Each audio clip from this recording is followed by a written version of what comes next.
இப்போ நம்ம பார்க்குறது என்ன அப்படின்னு சொல்லி சொன்னோன்னா சிமிலர் ட்ரையாங்கிள் எக்ஸசைஸ் 4.1ல் 12th சம்மு construct triangle similar to the given ட்ரையாங்கிள்னு சொல்லிட்டு அவங்க எவ்வளோ கொடுத்துருக்குறாங்க அளவு காரணி, அதாவது வந்துட்டு ஸ்கேல் ஃபேக்டர் வந்து 6/5. 6/5ங்கிறது ஆப்வியஸ்லி நமக்கு 1 விட பெருசு, சரிங்களா? அதான் இங்கே கொடுத்துருக்காங்க. இதுக்கு முன்னாடி போன வீடியோவில் நான் ஒரு கணக்கு வந்து ஒரு சம் நான் போட்டிருந்தேன், 1 விட சின்னது.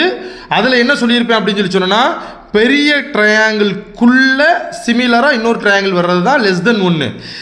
இதில் அப்படியே மாற்றம். இப்போ ஏபிசிடி தான் கேட்குறாங்க.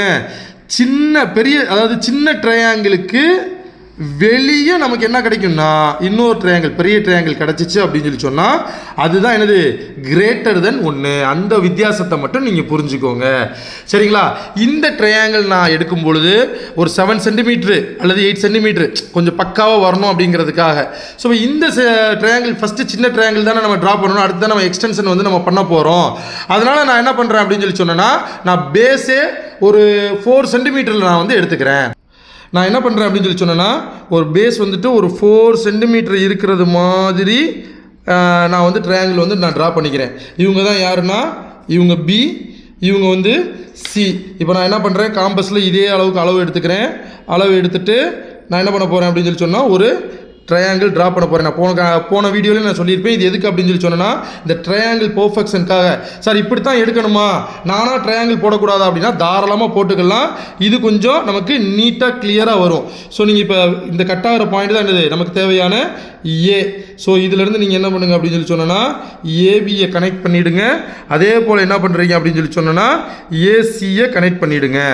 ஸோ இந்த சம்மில் 1 விட பெருசாக இருக்கிற பட்சத்தில் அது எப்படி சார் ஃபைண்ட் அவுட் பண்ணுறது?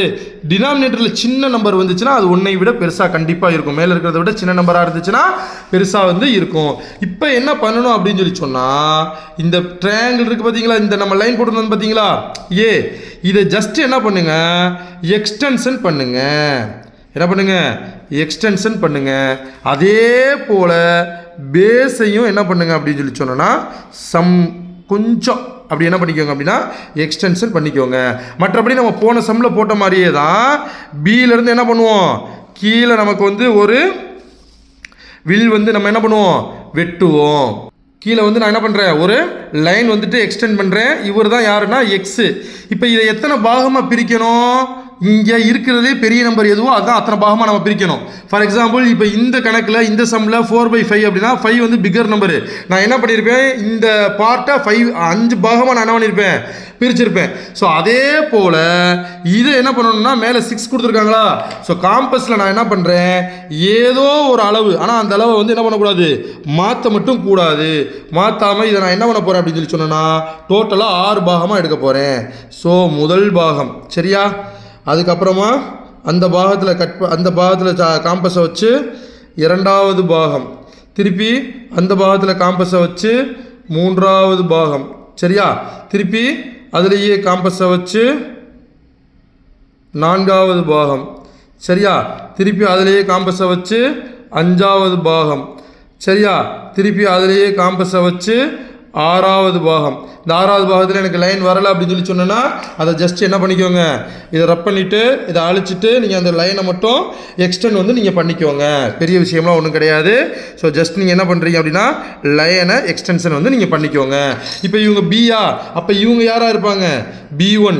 இவங்க யாராக இருப்பாங்க, B2. இவங்க யாராக இருப்பாங்க, B3. இவங்க B4. இவங்க B5. இவங்க B6. இப்போ போட்டதுக்கு பின்னாடி நாம் என்ன பண்ணணும் அப்படின்னு சொல்லி சொன்னால், இங்கே நமக்கு அளவு காரணி ஸ்கேல் எவ்வளோ கொடுத்துருக்காங்க, 6/5 கொடுத்துருக்காங்களா. அப்போ நம்ம என்ன பண்ணணும் அப்படின்னு சொல்லி சொன்னோம்னா, கீழே டினாமினேட்டரில் கொடுத்த அந்த 5 இருக்குது பார்த்தீங்களா, அந்த 5ல் இருந்து, அதாவது B5ல் இருந்து சியை கனெக்ட் பண்ணணும். புரிஞ்சுக்கிட்டீங்களா? B5லேருந்து யாரை கனெக்ட் பண்ணணும், சியை கனெக்ட் பண்ணணும். ஒருவேளை அவங்க 5ன்னு கொடுக்காம 3ன்னு கொடுத்தாங்கன்னா 3லேருந்து கனெக்ட் பண்ணணும். 4ன்னு கொடுத்தாங்கன்னா 4லேருந்து கனெக்ட் பண்ணணும். புரியுதா? அவங்க வந்து இங்கே 6/5ன்னு சொல்லி கொடுத்துருக்குறாங்க. 5ன்னு கொடுத்ததுனால இதில் நான் என்ன பண்ணுறேன், 5th பார்ட் எடுத்து அதை சியோடு நான் என்ன பண்ணியிருக்கேன், கனெக்ட் பண்ணியிருக்கேன். மற்றபடி நம்ம லாஸ்ட் வீடியோவில் என்ன பார்த்தோமோ அதே மாடல் தான் இங்கேயும் போட போகிறோம். ஸோ நீங்கள் என்ன பண்ணுறீங்க அப்படின்னு சொல்லி சொன்னால், ஏதோ ஒரு அளவு எடுத்து இங்கே இருந்து என்ன பண்ணுங்கள், இங்கே ஒரு ஆர்க்கு கட் பண்ணுங்கள். கட் பண்ணியாச்சா? இந்த அளவை மாற்றாதீங்க. இந்த அளவை மாற்றாதீங்க. மாற்றாமல் என்ன பண்ணணும்னா 6ல் வைக்கணும். 6ல் வச்சு ஒரு ஆர்க் கட் பண்ணுங்கள். அந்த அளவு மாற்றக்கூடாதுங்க. மாற்றாமல் நல்லா ஒரு ஆர்க் என்ன பண்ணுங்கள், கட் பண்ணுங்கள். சரிங்களா? கட் பண்ணிவிட்டு இப்போ எந்த அளவு பார்க்கணும்னா இந்த அளவு, அதாவது காம்பஸை கரெக்டாக வச்சு இதில் இருந்து கரெக்டாக பென்சில் இங்கே கொண்டு வாங்க. பாருங்கள், கரெக்டாக இருக்கா? இந்த அளவு எடுக்கணும். இந்த அளவு எடுத்து காம்பஸை இந்த பாயிண்டில் வச்சு என்ன பண்ணுறீங்க அப்படின்னு சொல்லி சொன்னோன்னா ஒரு ஆர்க்கை கட் பண்ணுறீங்க. ஒரு ஆர்க்கை கட் பண்ணுறீங்க. புரியுதா? கட் பண்ணிவிட்டு இப்போ 6th பாயிண்ட்டையும் இந்த பாயிண்ட்டையும் மார்க் பண்ணிவிட்டு 6ல் இருந்து அந்த ஆர்ச் வழியாக நான் என்ன பண்ணுறேன் அப்படின்னு சொல்லி சொன்னேன்னா ஒரு லைன் வந்து நான் ட்ரா பண்ணுறேன். சரியா? இப்போ எடுத்துட்டேன்னா, இப்போ எடுத்ததுக்கு பின்னாடி இதே போல் நான் என்ன பண்ணுறேன்னா இங்கே உள்ளதை கூட நீங்கள் சி டேஷ்னு வச்சுக்கோங்க. இப்போ இங்கே நான் என்ன பண்ண போகிறேன் அப்படின்னு சொல்லி சொன்னேன்னா இதே போல் ஏதோ ஒரு அளவு காம்பஸில் எடுத்து சியில் இருந்து ஒரு ஆர்க்கு கட் பண்ண போகிறேன். புரியுதுங்களா? கட் பண்ணிவிட்டு அந்த அளவை மாற்றக்கூடாது. அளவை மாற்றாமல் சி டேஷில் வச்சு என்ன பண்ணுறீங்க, ஒரு ஆர்க்கை கட் பண்ணுங்கள். கட் பண்ணிவிட்டு இப்போ இந்த அளவு பாருங்கள். எந்த அளவு பார்க்கணும்? இங்கேருந்து இந்த அளவு பாருங்கள். இது கரெக்டாக இருக்கணும். கரெக்டாக இருக்கா? அப்போ என்ன பண்ணணும்னா இங்கே வச்சு கரெக்டாக நீங்கள் என்ன பண்ணுங்கள், இதில் கட் பண்ணுங்கள். புரியுதுங்களா? இப்போ யாரையும் பார்க்கணும்? இந்த சி டேஷையும் இந்த பாயிண்ட்டையும் பார்க்கணும். இதை ரெண்டையும் கனெக்ட் பண்ணுறது மாதிரி ஒரு ட்ரையாங்கிளை ட்ரா பண்ணணும். புரியுதுங்களா? அப்போ இந்த ட்ரையாங்கிளுக்கு உள்ள சிமிலர் ட்ரையாங்கிள் இது கரெக்டாக வந்திருக்கும். இந்த ட்ரையாங்கிள் பார்த்தீங்கன்னா உங்களுக்கு கிளியராக தெரியும், கரெக்டாக வந்திருக்கும். ஸோ இவர் தான் என்னது, ஏ டேஷு. புரியுதுங்களா? ஸோ இந்த கணக்குக்கும் ஒரே ஒரு வித்தியாசம்.